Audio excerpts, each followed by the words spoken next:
Now, Sports Talk with Broads. Here's Hunter Brody. What is going on, everyone? Welcome to Sports Talk with Broads. And I know what you're thinking. If you're watching the visual to this podcast on YouTube, because remember, we are on Apple Podcasts, Spotify, Google Podcasts, and many other podcasting platforms. But if you are watching this on YouTube and seeing the visual, you're probably thinking, Broads, where the hell are you? Where is your Philadelphia sports canvas? Where is your standard yellow wall look that had some holes in it and some ugly looking cracks along the side? And I'll tell you what, big moves happened this week. I proposed to my girlfriend, so now she is my fiance, and we are now homeowners. That is correct. I have my own house, so right now there is so much going on. We are actually building in my basement a whole entire studio/office, but it's going to take a little bit to get everything in and then have it go into effect. So until then, I'm kind of working with a temporary system. So you're going to see throughout the next couple weeks, I'm sure some things change here and there. But as of right now, look, I just moved in. There's so many boxes. There's so much things moving in and out of this place. I had to set up a desk, set this bad boy up just so I can start talking sports. I need to talk sports, even though there's really nothing going on in terms of legitimate games. Of course, you're going to tell me KBO and you'll tell me the Premier League, which I do enjoy the Premier League, but it's not the same. I'm talking the four Philadelphia sports. There's not much. You got baseball kind of starting 2.0, but it's still not enough for me to get all like woo about it. So you get my point, though. I need a place to sit down and rant sports, talk sports, and that's what we're going to do today, specifically the 76ers once again, because Brett Brown spoke, and I want to dive into some of the things that he had to say. Before we do, this episode of Sports Talk with Broads is sponsored by Orbit Energy and Power, and with over 20 years of experience, they are home to your solar experts. Their solar program helps eliminate your electric bill completely. $0 electric bills. They also provide new roofs, water purification systems, backup energy services, battery storage, electrical upgrades, and more. They do it all. Their information is in the description. Make sure you check them out. Now, let's start off with what Brett Brown had to say on Ben Simmons, and it says right here, he's good to go, and we look forward to watching him with what I'm told is effectively 100% healthy. Brett, you just said the other day that he is not going to be 100%. He's not 100%. What is it? What is it? And I know coaches lie to the media and they say what they need to say. It's not Brett Brown's fault, really. It's just the nature of the beast when you are a professional head coach. Doug Peterson, the complete opposite of Brett Brown in terms of how this city feels about the guy, right? People despise Brett Brown. Get him the hell out of town. But with Doug Peterson, he won the Super Bowl. For the most part, people love him. There are some Doug Peterson, I'm not going to say haters, but I'm sure that there are people who are skeptical about Doug Peterson in this city. But for the most part, they're very supportive of the guy. He told us, the fans, that Mike Groh, he will be returning. He will be the offensive coordinator. The next day, it was one of the most embarrassing press conferences I've ever seen in my life, where they had to backtrack and go, hold on a second. So I get it. When coaches speak to the media, you got to kind of pick and choose the information you're looking at. You got to dig a little deeper because they say things for a reason. And I'm sure originally when they talked about Ben Simmons and he mentioned how he wasn't going to be 100%. It was just to make sure that he didn't fully go out there and commit to it because you didn't really know if he was going to be or not. They didn't understand where Ben Simmons was yet at that time, and they didn't want to promise anything to this city or to the league if they didn't truly know what was going on. Well, obviously, they must have heard some sort of information because Brett is essentially saying here, 100% healthy. He is going to be out there, and he's going to really let it go. go, and he's going to be out there full throttle. And I'm excited to see that, no doubt about it. I just question, just like I should question, what it's going to be like in the half-court set, because over the last few years, there's been a lot of noise surrounding Ben Simmons, which is very fair because he has been abysmal in the half-court set, and at some point, it's going to have to change. And at what point will it change? Will it be this year? Will we hear another offseason of get rid of this kid? This kid stinks? Because you know what? It might not be this season. Who the hell knows? You know me, though. I'm not giving up on him if it's not. I understand that there's a growing process. Frustrated? Yup. Trade him? No, that's just silly. But is it going to be this year? Is he going to add a little bit to his game from the last time we saw him? It's been a long time. But the moral of the story is, though, he will be 100% healthy, and it is confirmed by the head coach that he's going to be out there, and whatever that whole back problem was, apparently that is all gone. Now, I find that very hard to believe, because if you just think about the nature of a back injury, I don't care what it is, I don't care who it is, I don't care how you got it. You're going to have some sort of back pain and brutal pain for the rest of your life. So to say he's 100%, I really doubt he will ever be 100% again. But I guess I don't have to take it so literal, right? What he's trying to say is there will be no limitations to Ben Simmons based off of anything that happened prior to this whole COVID-19 experience. And if that's the case, all right, show me then, Ben. Let's go. Come on, I'm a huge supporter. Make sure you put it on yourself. Put it on yourself to shut these people up who despise you. For all of those uninformed people, everyone who is so impatient that demands you to be the best player in the entire world at the age of 23, for all those people, just show them a little something. Just show them that you can and will grow into that player eventually, but show us the signs. That's all. I understand there will be signs, there will be steps, and there will be growth. Show us the sign that it's in there. And I really hope that he does, and I'm super intrigued for that. I don't really know what to expect from some of these guys when it comes to the 8 games, those 8 regular season games, because as I've been on the record before, I said, look, it doesn't really matter to these players. It's all about up and down. It's all about pace. It's all about getting their legs underneath of them for what actually matters, which is the postseason. At this point, home court advantage doesn't matter. Sure, you want to talk about matchups, Boston, Miami, Indiana, whoever the case may be. It is what it is at this point. I don't know if it's all about fighting for seeding at this point. It's so crazy. It's so loopy. It's just about getting flow, running up and down, pace, getting conditioned, being in basketball shape, and then wherever it lies, and then you go out there and you compete from there. But I don't think that anyone, and specifically the 76ers, should focus so heavily on what opponent they might see in the postseason. At this point, I just don't understand why that would be what is drilled in their heads. I think it should be focus on yourself, focus on what needs to get done for you to be able to be put in the best position by being a team. What do you need to do properly to be the best team that you could possibly be throughout the 8 games? And then wherever the chips are afterwards, okay, so be it. Bring on Boston, bring on Miami, bring on Indiana, bring on anybody else. Who the hell cares? As long as you prepare yourselves the right way and you focus and worry about yourself, your own team, that's all you got to do. I like both matchups. I want to see both matchups. There are some people afraid of the Boston Celtics. Jason Tatum, Kemba Walker, I'm not saying that they're not bad players, or I'm not saying that they are bad players. They're not. They're not bad players whatsoever. I think, though, that you saw what they did in the regular season. Not that the regular season matters that much, because postseason ball is a totally different beast, but I like the matchup this year. I like the matchup of the 76ers on the Boston Celtics this year. They had more trouble against Miami. But guess what? I still even like the matchup against Miami, too.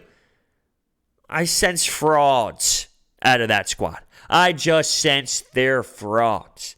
And only time will tell. Let's move on to what else Brett had to say. And he talked about how there's no positive tests, no positive COVID-19 tests for the 76ers players, and no players are opting out, which is great news. Look, you're seeing around the league a lot of players stepping up going, I'm not comfortable.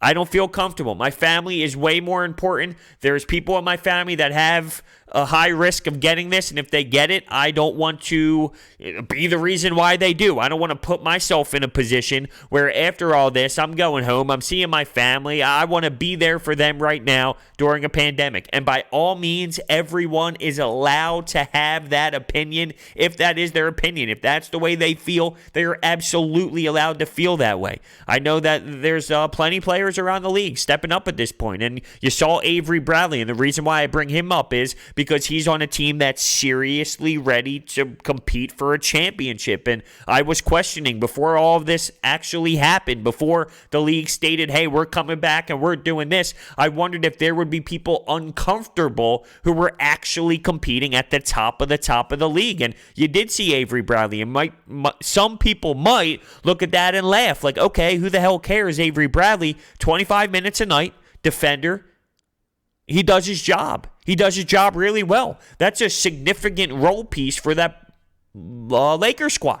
And now what? The J.R. Smith train? Huge difference. Huge difference.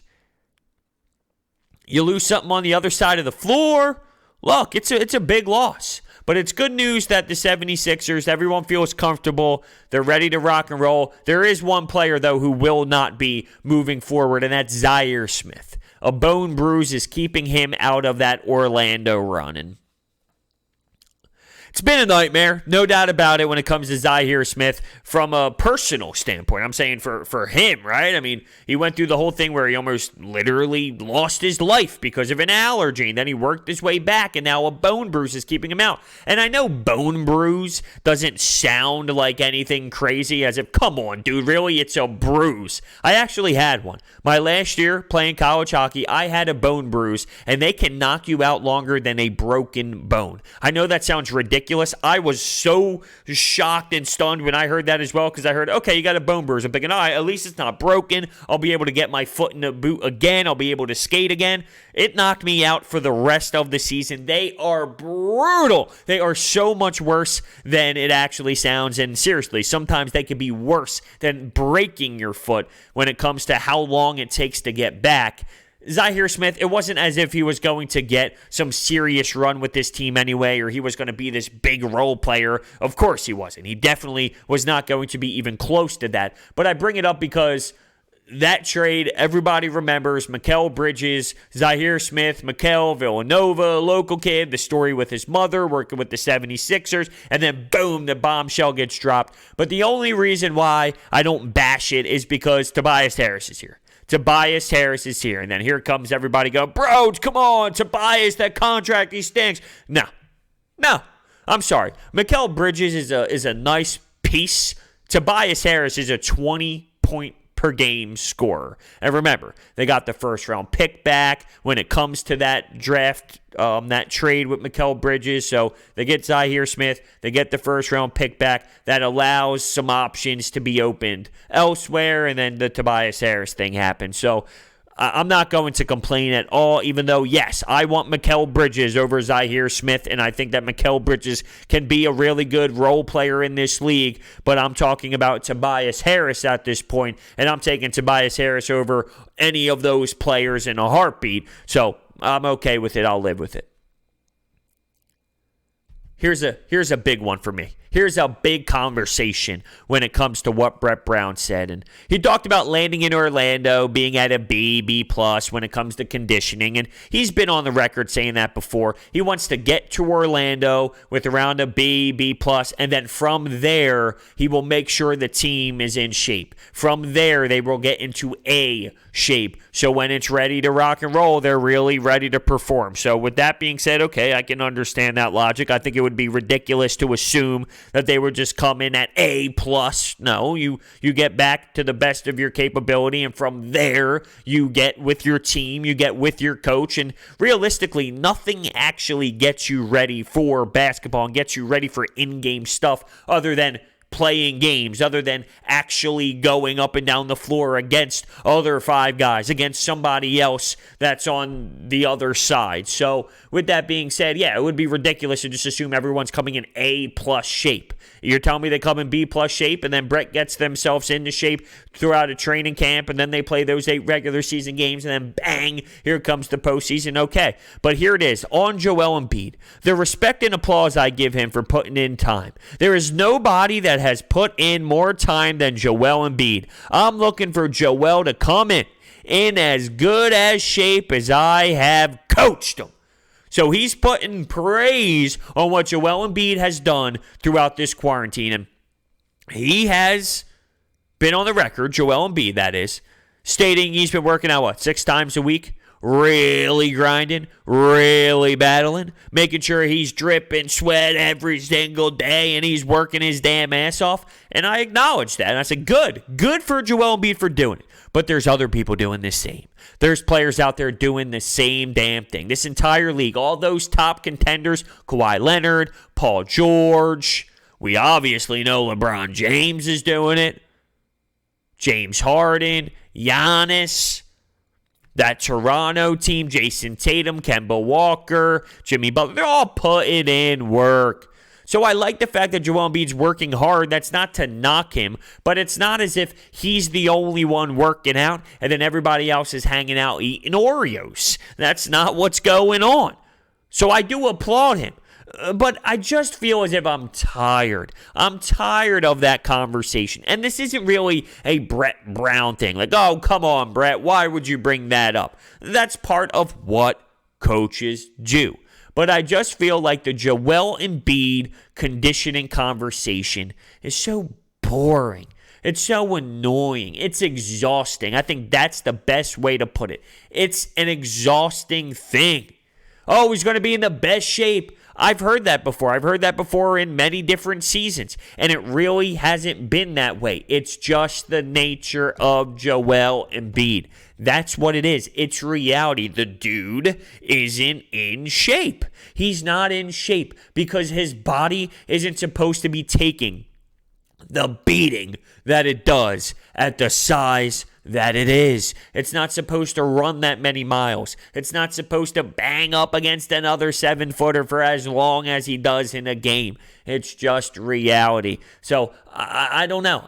Until I see it, I guess I'm just not believing it that he's in the best shape of his life. And even if he is in the best shape that Brett Brown has ever coached him, it's not as if he's been in great shape. Now, if you told me Ben Simmons is in the best shape that Brett Brown has ever seen, I'd say, damn. Now, that is exciting. I can't wait to see what that looks like. I wonder what his body will look like when it comes to build. I wonder how many more minutes he's going to play. I wonder if he'll ever take off one defensive play ever in the history of the rest of his career, right? I mean, that's the type of excitement I get if you tell me Ben Simmons is in the best shape of his career. If Joel Embiid is in the best shape of his career, he could still technically be in bad shape. It's just better than the rest of the shape he's ever been in. So prove it to me, Joel. Prove it. I don't think he's a lazy dude. I think he actually took this quarantine seriously when it comes to, okay, we can still make a run. As if he didn't give up on the season, he still sees an opportunity to make a run. And I think he does believe that. And I'm happy that he believes that. And I think he worked his ass off. I just want to see results at this point. That's all. I want to see results. Does he look slimmed down? Does he look like Jokic does? Are you going to see him be for the first time and take a step back? Whoa, he looks a little different. Will that type of reaction come out? Only time will tell. But I'm annoyed and bothered with the Joel Embiid shape topic. He's in the best shape of his life. He's going to be ready to go. All right. And then what? You see him at the free throw line huffing and puffing with his hands on his knees. And it's a problem. It absolutely is a problem. It's something that you see consistently with him. And it's such a difference maker. As I stated, I don't think it's his fault. I think it's just genetics and how big he is. But if he did have a Ben Simmons motor, wow, would we be talking about arguably the best player to ever do it, the best big man to ever do it, because How do you stop that? How do you stop a big man who can constantly bang down low, never get tired, get back to be a rim protector? I mean, it would be unbelievable.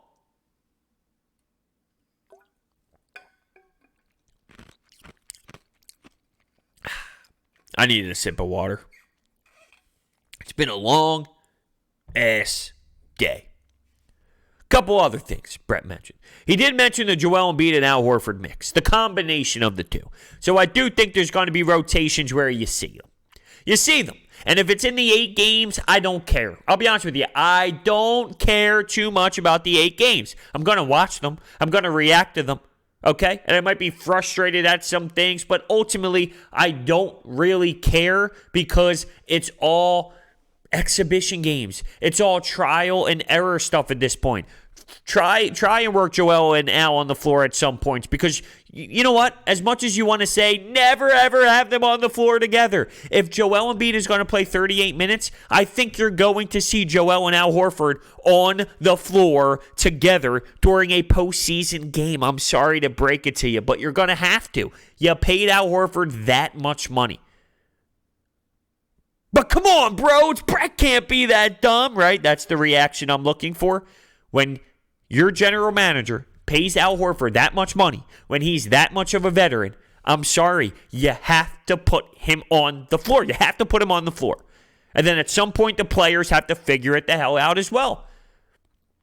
As much as Al Horford hasn't been a fit and it hasn't been his best year, he's also stunk. He's also flat out stunk in opportunities where he should not have stunk. Now, sometimes they're bad spots for him. Other times, wide open looks, wide open three. People yell about the three. Too many threes. If he's wide the hell open, hit the damn three.